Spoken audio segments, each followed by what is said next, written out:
नाज़रीन, सऊदी वली अहद मोहम्मद बिन सलमान ने अपनी पॉलिसीज़ में एक बहुत बड़ी तब्दीली ले आए हैं। अब इसके बाद मशरिक़ वस्ता से अमरीकी काले बादल नाज़रीन छटने वाले हैं और यूं मिडल ईस्ट में एक नया ऑर्डर नाफिज होने वाला है। इसकी तफसीलात आपके सामने रखेंगे। इसके साथ साथ नाज़रीन, खलजी ममालिक ने आबनाए हारमूज के मुतबादिल पर जो है इस वक्त तेज़ी के साथ काम शुरू कर चुके हैं। ये मिशन में कामयाबी इनको मिलेगी या नहीं, ये भी डिस्कस करेंगे आज के प्रोग्राम में। आज तारीख है 3 अप्रैल 2026 और मैं हूं आपका मेजबान आकिल हुसैन बाकरी। हमारे चैनल को जरूर सब्सक्राइब करें और बेल आइकन क्लिक करके नाजरीन कमेंट सेक्शन में अपनी राय का इजहार लाजमी करें, क्योंकि आप लोगों की जो फीडबैक है वो हमारे लिए बहुत ज्यादा अहम है। नाजरीन, सबसे पहले तो अमेरिका और ईरान वॉर की सबसे बड़ी एक डेवलपमेंट अब से कुछ देर पहले सामने आ चुकी है, वो आपके सामने रखेंगे। नाजरीन, अब से कुछ देर पहले ईरान की जानिब से पासदारान इनकलाब ने यह दावा किया है कि इस वक्त वस्ती ईरान में अमरीकी F-35 लड़ाका जो तैयार था उसे ईरान मार गिरा चुका है। यूं ईरान की जानिब से अब तक मुतादिद लड़ाका तैयारों के साथ साथ ड्रोन्स को ईरान जो है वो मार गिराने में कामयाब हो चुका है। अब इसी दौरान ही नाजरीन, अमेरिका की जानिब से अब आज एक खौफनाक किस्म की स्टेटमेंट डोनाल्ड ट्रंप की ये सामने आ चुकी है कि वो ईरान के अंदर जंग उस वक्त तक जारी रखेंगे जब तक वो अपने मिशन में कामयाब नहीं होते हैं। अब इसके साथ साथ अमेरिकी सदर ने अब ये वाजे कर दिया है कि हम अपने अगले आदाफ में ईरान के पुल और हम पावर प्लांट्स को निशाना बनाएंगे। अब उसी दौरान ही अमेरिका की जानिब से ईरान के अंदर जो जमीनी ऑपरेशन की जो बात हो रही थी, उस पर ईरान के इस वक़्त आर्मी चीफ की जानिब से ये वाज़ेह अल्फ़ाज़ में कहा गया है और ये हुक्म मिला है, अपनी वो आर्मी को हुक्म दे चुके हैं कि अगर कोई भी इस वक़्त जो है ईरान की सरज़मीन के अंदर अमेरिका की जानिब से ज़मीनी कोई भी ऑपरेशन करने की कोशिश की जाती है, तो एक भी फ़ौजी जो हैं वो ज़िंदा बच के नहीं जाना चाहिए। ये खुद इस वक़्त जो है ईरानी हुक्काम की जानिब से वाज़ेह अहकामात अपने तमाम इस वक़्त जो हैं आर्मी के सोल्जर्स को इस वक़्त वो दे चुके हैं कि एक भी जवान जो है वो ज़िंदा नहीं जाना चाहिए। अब इसी के साथ-साथ इस वक़्त ईरान की जानिब से आज भी खौफ़नाक किस्म की इसराइल के अंदर जो है बमबारी की है और इसमें मूसाद के हेडक्वार्टर को आज निशाना बनाया गया है और इसके साथ-साथ एनर्जी प्लांट्स को दोबारा निशाना बनाया गया है। और इसके साथ मशरिक़ वुस्ता के अंदर भी जो है अमरीकी और इज़राइली जो तंसीबात हैं, उसको ईरान की जानिब से निशाना बनाया गया है और यूँ हालात नाज़रीन इस वक़्त बहुत ज़्यादा कशीदा है। आप लोगों को मालूम होना चाहिए कि ईरान की बिलखुसूस खलीजी ममालिक में, अरब ममालिक में नाज़रीन पॉलिसी थोड़ी डिफरेंट है। नाज़रीन, ईरान जो है सबसे ज़्यादा जो है इस वक़्त जो बमबारी की है ईरान ने, वो यूएई में की है। उसकी सबसे बड़ी वजह यूएई के अंदर इसराइल की बहुत ज़्यादा इन्वेस्टमेंट है, बहुत ज़्यादा इनके प्रोजेक्ट्स हैं। तो सबसे ज़्यादा जो हैं और यूएई इसराइल के बहुत ज़्यादा करीब भी है। इसीलिए ईरान ने सबसे ज़्यादा बमबारी जो है वो यूएई के अंदर ईरान बमबारी कर चुका है। अब इसी के साथ-साथ बहरीन के अंदर भी बड़ी खौफनाक किस्म की बमबारी की है ईरान ने और यूँ वहाँ अमेरिका के जितने भी जो फौजी जो अड़े थे, उनको ईरान निशाना बना चुका है। अब इसी के साथ-साथ कुवैत के अंदर भी ईरान बमबारी कर चुका है बहुत ज़्यादा। यूँ ईरान की नाज़रीन कुवैत, बहरीन और यूएई के हवाले से बहुत ही सख्त पॉलिसी है और आने वाले दिनों में ईरान वाज़ेह कर चुका है, इन ममालिक में इससे ज़्यादा खौफनाक किस्म की बमबारी होगी और जहाँ हमारे जो तनसीबात हैं, जिसमें पावर प्लांट्स हैं, उनको निशाना बनाने की सूरत में हम इन्हीं ममालिक के अंदर जो हैं, हम तबाही मचाने वाले हैं। अब इसी दौरान ही नाज़रीन ईरान की जानिब से सऊदी अरब के हवाले से ईरान की पॉलिसी जो है वो थोड़ी डिफरेंट है, उसमें बहुत ज़्यादा नरमी है, उनकी बात भी सुनी जाती है ईरान की जानिब से। इसकी एक तो सबसे बड़ी वजह ये है कि ईरान की पूरी कोशिश है कि सऊदी अरब के साथ ताल्लुकात ख़राब ना हो और ईरान ये यकीन वो दिलवाना चाह रहा है कि भई आप अपनी सरज़मीन हमारे खिलाफ इस्तेमाल होना ना दे दें, हम आपके ऊपर कोई भी इस तरह का अटैक नहीं चाहते हैं। और दूसरी बड़ी रीज़न नाज़रीन सऊदी अरब के हवाले से ईरान की नरमी की एक वजह ये भी है कि पाकिस्तान के एक बहुत बड़ी रीज़न भी है। पाकिस्तान की वजह से भी सऊदी अरब के जो हैं वो हवाले से ईरान सख्ती नहीं कर रहा है, क्योंकि पाकिस्तान की जानिब से ईरान को रिक्वेस्ट भी की जा रही है और फिर पाकिस्तान का जो दिफाई मायदा है उसकी वजह से भी पाकिस्तान जो है ईरान को बहुत ज़्यादा रिक्वेस्ट करता है कि नहीं ऐसा ना करें, इससे हम भी मजबूर होंगे, हालात बहुत ख़राब होंगे। तो पाकिस्तान को भी इसको जो है वो एक इज़्ज़त देते हुए ईरान जो है वो इनके हवाले से अपनी पॉलिसीज़ में कुछ तब्दीली जो है वो नज़र इसी हवाले से आ रही है। अब इसी दौरान ही आप लोगों ने देखा कि इस वक़्त सऊदी अरब के वज़ीर ख़ारिजा और इसके साथ-साथ पाकिस्तान के वज़ीर ख़ारिजा और फिर तुर्की के वज़ीर ख़ारिजा और फिर मिस्र के जो हैं, वो इस वक़्त बहुत ज़्यादा मुतहरिक होकर इस बातचीत के मुज़ाकरात के सिलसिले को आगे बढ़ाने की कोशिश कर रहे थे। आप लोगों ने देखा होगा। अब उसी दौरान ही इस वक़्त सऊदी अरब जो है नाज़रीन वो मुतहरिक हो रहा है और ये वाज़ेह हो रहा है इस वक़्त कि मशरिक़ वुस्ता में अरब ममालिक जो हैं वो अब अमेरिका की सिक्योरिटी पर जो है वो यकीन रखने के लिए तैयार नहीं है। उनको मालूम हो चुका है कि देखिए हमने अमेरिका पर रिलाई किया, अब अमेरिकी फ़ौजी खुद छुप-छुप के जो है हमारे रिहायशी इलाकों में आकर अपनी जानें बचा रहे हैं। तो इसका मतलब है हमारे लिए तो ये सेफ किसी तरह नहीं रहे। तो यूँ सऊदी अरब ने तो नाज़रीन बहुत ज़्यादा अपनी फुर्ती दिखाते हुए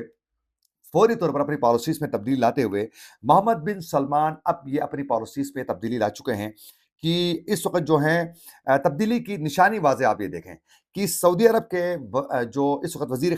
वज़ीर ख़ारिजा है फैसल बिन फरहान, उन्होंने पहले पाकिस्तान के साथ मिलकर तुर्किया और मिस्र के साथ जो है एक मुज़ाकराती अमल को आगे बढ़ाकर किसी तरीके से मामलात को ख़त्म करवाने की कोशिश की। ये सऊदी अरब का किरदार रहा है। जबकि दूसरी जानिब यूएई की जानिब से जंग को तूल देने के लिए मज़ीद ईरान पर खौफनाक हमलों के हवाले से बाकायदा अमेरिका और इसराइल को पुश करते हुए यहाँ अक़वाम मुत्तहिदा के सलामती कौंसिल के इजलास में भी बाकायदा करारदाद पेश करके लॉबिंग कर रहा था यूएई की किसी तरीके से ईरान के ऊपर जो है हमलों को जायज़ करार दे सकें। तो यहाँ सऊदी अरब ने सुलह की कोशिश की है। अब इसी दौरान ही सऊदी अरब के जो वज़ीर ख़ारिजा है नाज़रीन, उसके बाद आप लोगों ने देखा कि पाकिस्तान के वज़ीर ख़ारिजा चीन के दौरे पर जाते हैं, वहाँ जाकर सऊदी अरब के चीन के वज़ीर ख़ारिजा से मुलाकात भी कर लेते हैं इसहाक डार साहब। अब उसी दौरान ही जो सऊदी अरब के वज़ीर ख़ारिजा हैं, फैसल बिन फरहान जो हैं, वो चीनी वज़ीर ख़ारिजा से टेलीफ़ोनिक राब्ता कर लेते हैं। अब उसके बाद जापान के वज़ीर ख़ारिजा से भी सऊदी अरब के वज़ीर ख़ारिजा टेलीफ़ोनिक राब्ता करते हैं, उनसे बातचीत होती है। रूस के वज़ीर ख़ारिजा के साथ भी उनकी बातचीत होती है, उनके साथ वो बातचीत कर रहे हैं। यूँ इस वक़्त ऐसा लग रहा है कि सऊदी अरब जो हैं वो इस वक़्त जो हैं वो कोशिश कर रहा है कि रूस के साथ भी मज़ीद ताल्लुकात को स्ट्रॉन्ग करने के लिए चीन के साथ वो बातचीत कर रहा है, फिर जापान के साथ कर रहा है। इससे ये साफ ज़ाहिर हो रहा है कि वो आहिस्ता-आहिस्ता जो है मिडल ईस्ट के अंदर जो है रूस और चीन को स्पेस देने के लिए जो है अब ये सिलसिला आगे बढ़ रहा है और इनके साथ भी ताल्लुकात सऊदी अरब अपने स्ट्रॉन्ग करना चाह रहा है। अब अगर रूस को सऊदी अरब पे इसको जो जिस तरीके से रूस के वज़ीर ख़ारिजा को सऊदी अरब बहुत पुश कर रहा है, अगर ये सिलसिला जारी रहा तो फिर चीन ऑटोमैटिकली जो है वो एंटर होगा वो रूस के साथ मिलकर। तो इस वक़्त नाज़रीन सूरत हाल ये है कि आने वाले वक्तों में बहुत जल्द मिडल ईस्ट के अंदर जो है एक नया ऑर्डर जो है वो इस वक़्त नज़र आ रहा है और इससे ऐसा लग रहा है कि अब अमेरिका के जो काले बादल हैं मशरिक़ वुस्ता से वो छटने के बहुत ज़्यादा इम्कानात हैं। दूसरी बड़ी डेवलपमेंट ये सामने आ चुकी है नाज़रीन, इस वक़्त अपने हरमुज़ पर ईरान का कंट्रोल है और ईरान अब तो वहाँ बाकायदा टैक्स भी आयद करने के हवाले से बाकायदा वो अपनी तैयारी मुकम्मल कर चुका है, टैक्स ले रहा है, लेकिन उसको अब बाकायदा लीगल करने के लिए जो है वो ईरान इक़दामात उठा रहा है। तो यूँ खलिजी ममालिक के लिए एक बहुत बड़ी परेशानी बन चुकी है कि अपना हरमुज़ अब ईरान के कंट्रोल में जा चुका है। अब ये वाज़ेह हुआ कि ईरान की मर्ज़ी के बगैर अपना हरमुज़ को कोई भी जो है वो ना खोल सकता है और ना उस पर अपनी मर्ज़ियाँ चला सकता है। इसी बदलती हुई सूरत-हाल को मद्देनज़र रखकर इस वक़्त खलिजी ममालिक ने अपना हरमुज़ के मुतबादिल पर जो है वो काम करना उन्होंने शुरू कर दिया है। नाज़रीन फाइनेंशियल टाइम्स की ये रिपोर्ट है, उसमें ये रिपोर्ट में कहा गया है कि खलिजी ममालिक अब समुद्री रास्ते के बजाय लाइन्स की तामीर पर जो है वो तरजीह देना शुरू कर चुके हैं। अब ये किस हद तक मुमकिन है, ये आप लोगों को बताने से पहले आप लोगों को मैं ये वाज़ेह कर दूँ कि ये बाकायदा इनकी जानिब से फैसला हो चुका है कि हम जो हैं प्रॉपर इस प्रोजेक्ट पे काम करेंगे और पाइपलाइन के ज़रिए जो है वो हम इसके मुतबादिल के तौर पर काम करेंगे। क्योंकि नाज़रीन इस वक़्त आपने हरमुज़ से जो तेल की यूमिया जो तरसील थी यूमिया, उसमें जो किसी ज़माने में 20 मिलियन बैरल तक थी, वो अब कम होकर 95% तक जो है से भी कम हो चुकी है। अब पे इसी के साथ-साथ नाज़रीन इस रिपोर्ट में ये भी कहा गया है कि सऊदी अरब की ईस्ट पाइपलाइन की मौजूदा जो गुंजाइश है वो महज़ 7 मिलियन बैरल यूमिया है, जो कि आबनाए हरमुज़ के ज़रिए होने वाली आलमी जो तरसील है, उसका के मुतबादिल के तौर पर आप इसको नहीं कह सकते हैं। और फाइनेंशियल टाइम ने नाज़रीन ये वाज़ेह कर दिया है कि रिपोर्ट में भी ये वाज़ेह किया जा चुका है कि ये जो पाइपलाइन्स के ज़रिए जो हैं अपने हार्मोन्स के मुतबादिल पर जो गौर किया जा रहा है और मुमकिन बनाने की कोशिश की जा रही है, ये किसी सूरत जो है उस तरीके से मुमकिन ही नहीं है और ये वाज़ेह कर दिया गया है कि ये बहुत ही मुश्किल है और ये किसी सूरत जो है इंतहाई दुश्वार गुज़ार और फिर माली तौर पर भी बहुत ज़्यादा ये महँगी है और ये किसी सूरत पॉसिबल नहीं है। और फाइनेंशियल टाइम ने नाज़रीन ये भी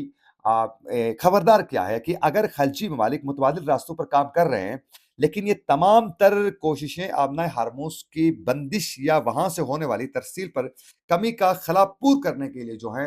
ये एक नाकाम कोशिश ही साबित हो सकती है। ये फाइनेंशियल टाइम ने की रिपोर्ट है और फाइनेंशियल टाइम ने उस पर जो है ये वाज़ेह कर दिया है कि वो कैसे? ज़रा सुनिए।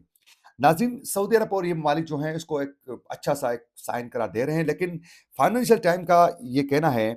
कि ये मनसूबा कब तक मुमकिन होगा, उस पर वो बात कर रहा है। कह रहा है कि इस रिपोर्ट में कि मनसूबबंदी जो होती है और फिर इजाज़तनामे जो हैं, वो हासिल करने में 102 साल लगेंगे और तामीराती जो काम है, वो 3 से 5 साल का दौरानिया इसमें लग सकता है। फिर इसके साथ-साथ फिर इसमें जो खुदाई होगी, फिर सिक्योरिटी और दीगर जो काम होंगे, वो 3 से 5 साल लगेंगे। यूँ ये कहा जा रहा है कि इसमें सालों लग जाएँगे इस मंसूबे को मुकम्मल होने में, कम से कम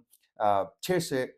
10 साल के दरमियान जो है ये टाइम लग सकता है और ये मंसूबा मुकम्मल करने में और उसके बावजूद भी ये अपना हार्मोन्स का मुतबादिल नहीं है और क्या गारंटी है कि कल ये मंसूबा मुकम्मल होगा तो फिर दोबारा जो है ये कामयाब होगा?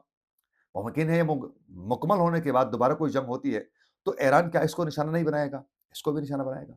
तो इसलिए हल यही है कि आप ईरान के साथ ताल्लुकात अपने स्ट्रॉन्ग कर लें और ये अमेरिका और इज़राइल के आप प्रॉक्सी बनने की कोशिश ना करें। आप ईरान के साथ क्लोज़ अपने रिलेशंस बनाएँ और एतमाद हासिल करें और मिलकर आगे बढ़ें, तो इससे आपकी ताकत जो है वो मज़ीद बढ़ सकती है और फिर आप मशरिक़ वस्ता में एक नए ऑर्डर के साथ आगे बढ़ेंगे, तो फिर आपकी तामीर और तरक्की भी मुमकिन होगी और फिर जो इज़राइल का ग्रेटर इज़राइल का जो प्लान है, वो भी नाकाम हो सकता है। इसी के साथ अपने मेज़बान आकिल हुसैन बाकरी को दीजिए इजाज़त, अल्लाह ने निगहबान।